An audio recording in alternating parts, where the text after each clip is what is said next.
الصيف على الابواب، قومي بقى حضري لهم اكتر حاجه هم بيحبوها في الحر ده، وهو الايس كريم او الجيلاتي.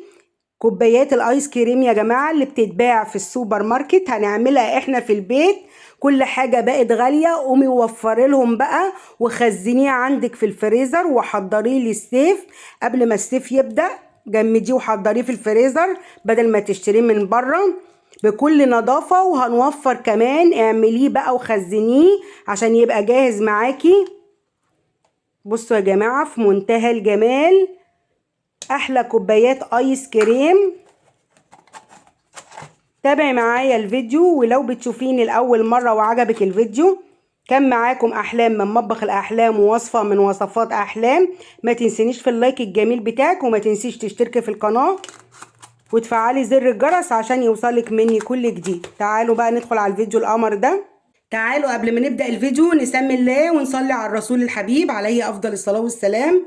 بسم الله، اللهم صل وسلم وبارك عليك يا حبيبي يا رسول الله. تعالوا بقى نشوف مكونات الجيلاتي بتاعنا النهاردة أو الآيس كريم. مكوناته كلها سهلة وأكتريتها من قلب البيت. معايا كوباية من اللبن الحليب، تكون ساقعة جدا جدا جدا يا جماعة، أسقع حاجة، بس مش من الفريزر على طول يعني، هي تكون أسقع حاجة.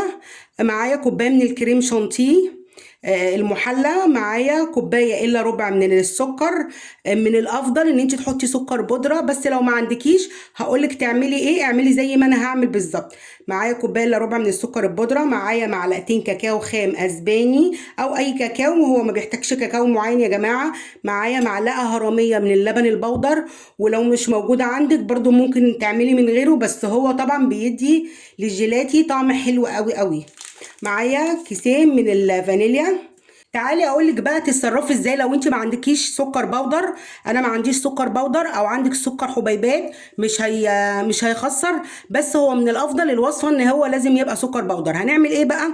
احنا لازم ندوب السكر الاول، لان انت لو ما دوبتهوش هتيجي تاكلي الجيلاتي او الايس كريم هتلاقيه ما دابش فيه، لان انت كده هتحطي كده مكونات على بعض. فاحنا عشان ندوبه الاول هنحط الاول كوبايه اللبن، وهنحط السكر، هنقلبهم لغاية ما يدوبوا خالص خالص، واتأكد ان هو السكر اللي تحت ده كله كده داب قبل ما احط الكريم شانتيه عليه. وده هيغنيكي ان انتي ما تحطيش سكر بودر، انما لو عندك هيبقى افضل بكتير. مش محتاجه ان انتي بقى تعملي تدوبيه الاول، هتحطي المكونات كلها على قلب بعض وهتضربيهم بالمضرب الكهربائي.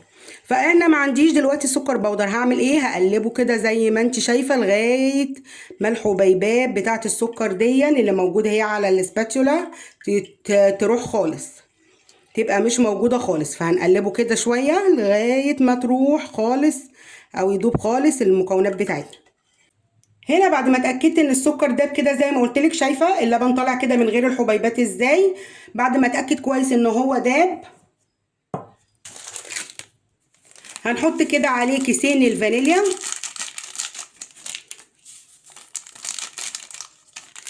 وهنحط اللبن البودر. دي معلقه هرميه ممكن الاستغناء عنها. اللبن ممكن تستبدليه بميه لو انت عايزاه اقتصادي اكتر من كده، ينفع قوي يتعمل بميه. بس لو عندك كوبايه اللبن المتلجه دي بقى يعني هتعمل لك احلى حاجه، يعني هتاكلي ايس كريم او هتاكليهم ايس كريم حلوه قوي قوي.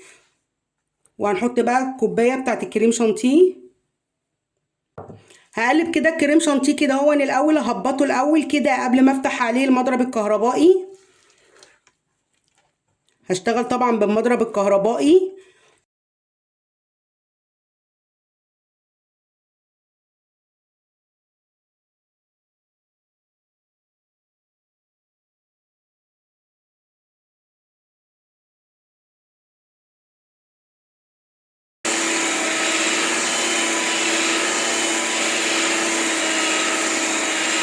انا بعد ما ضربته كده ممكن تقدميه كده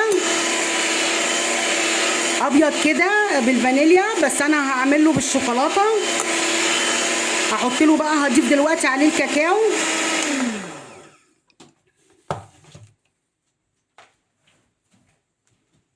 هضيف كده عليه الكاكاو واضربه كده بالكاكاو عشان انا عايزاه بالشوكولاته مش عايزاه بالفانيليا. لو انت عايزاه بقى بالفانيليا سيبيه زي ما هو وحطيه في الكوبايات بتاعتك.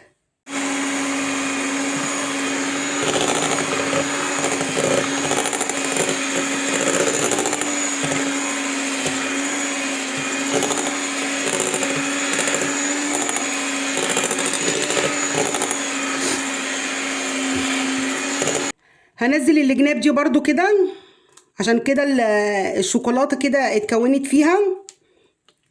هنزلها كده وهضربه تاني.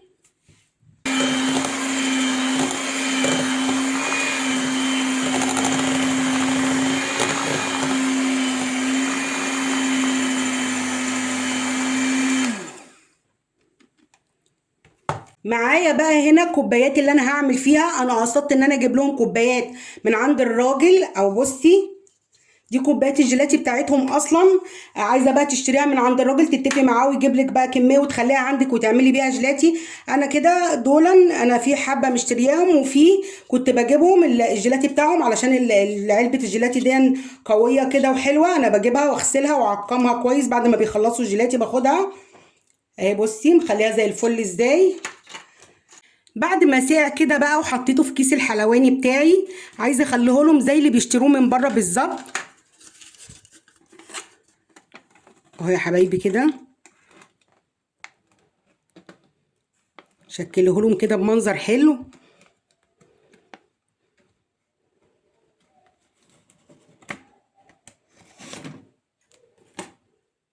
بصي بصوا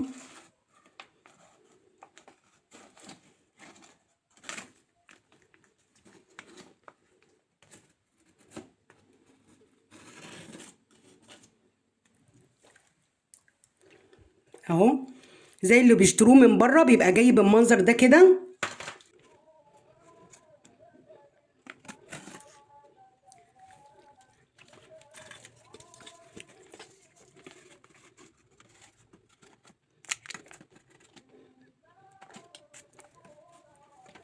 هنا يا حبايبي وصلنا لنهاية الفيديو بتاعنا. عملنا كوبايات الايس كريم او كوبايات الجيلاتي، عملناه بطريقة سهلة وسريعة وما بتاخدش وقت. ومخزنيه بقى وحضريه قبل ما الصيف يدخل عليكي، اعمليه لاولادك وحطيه في الفريزر. تابعي معايا الفيديو وما تنسينيش بقى في اللايك الجميل بتاعك، وما تنسيش تدعميني بالاشتراك في القناة وتفعلي زر الجرس عشان يوصلك مني كل جديد. كان معاكم احلام من مطبخ الاحلام، وصفة من وصفات احلام، والسلام عليكم ورحمة الله وبركاته.